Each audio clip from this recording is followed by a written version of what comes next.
Hey everyone, welcome to Countered, where we look at popular or problematic champions and discuss ways to deal with them. My name is Chakras, and today we look at Victor in the mid lane. Victor is currently one of the most popular mid laners in the game, especially in the higher tiers of play.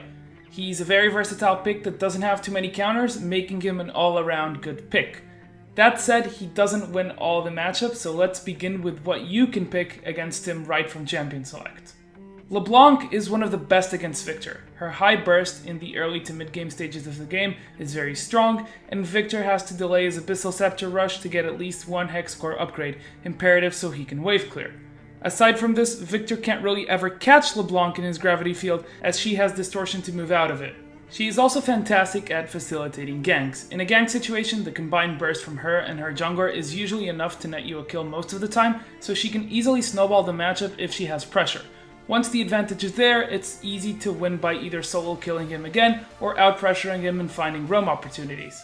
Second on our list is Xerath. The Magus Ascendant outranges Victor and can easily poke him down with superior range on his abilities. His wave clear is also strong, meaning Victor can't push you in easily.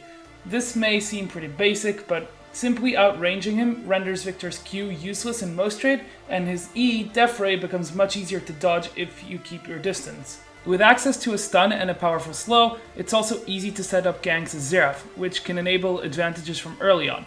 If that's not working, Xerath can always pick kills from afar. He can move to the river and use his ultimate to kill enemies in either side lane. Syndra is very problematic for Victor, since she has a very long range stun that is also pretty easy to land.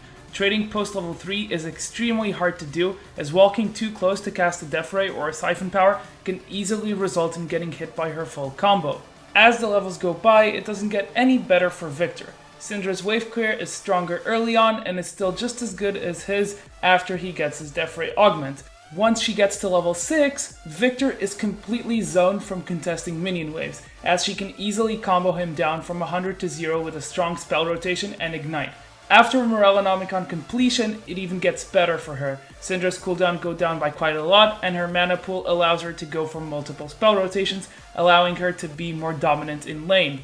In team fights and skirmishes, Syndra can easily outperform Victor with her very oppressive crowd control that is much easier to land. While Victor only has a delayed stun from Gravity Field, Syndra can land stuns and slows on multiple champions with her abilities. Once she has enough spheres out, it's easy for her to one-shot a squishy carry such as Victor.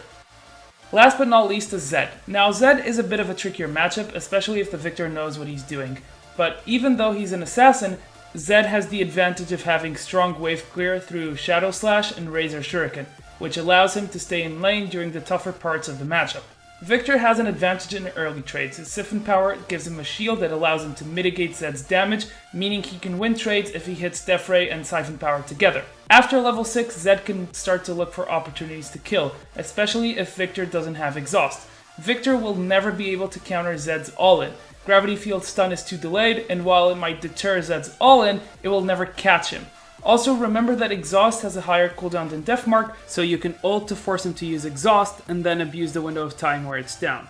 Remember that his Zhonya's Hourglass will always be delayed, as Victor needs to pick up the Hex Core upgrade for 1250 gold before he starts building defensively, so Zed has quite enough of a window of time to snowball the matchup. With all of this out of the way, it's important to be able to recognize Victor's other weaknesses, the biggest one being his lack of mobility early on, which makes him very susceptible to ganks. As such, picking strong early gankers is a good measure to shut down his early game.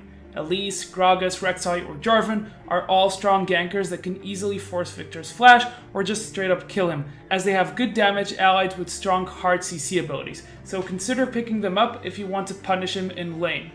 Lastly, knowing his power spikes is also important, in order to play around them and recognize how much of a threat he is. Looking at some of them, his big first power spike is at level 7, and after buying his first Hex Core upgrade, that allows him to wave clear and one-shot caster minions. The first core has a cost of 1250 gold, so if you're able to force him back or kill him early on, you can completely ruin his early game, as he's incredibly dependent on it for wave clearing, trading, and skirmishing.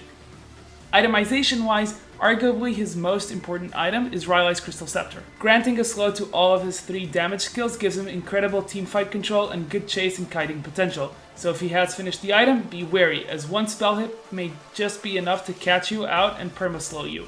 Other than that, Lich Bane and Deathcap are the two obvious huge purchases for Victor if he can get there, so be mindful of his incredible burst when he gets to this stage. That's going to be all for this episode of Countered. I hope you guys enjoyed this new series, and leave a comment in the comment section telling us what you'd like to see different, or if you'd like this format so we can do more. You can always leave a suggestion saying what champion you'd like to see next.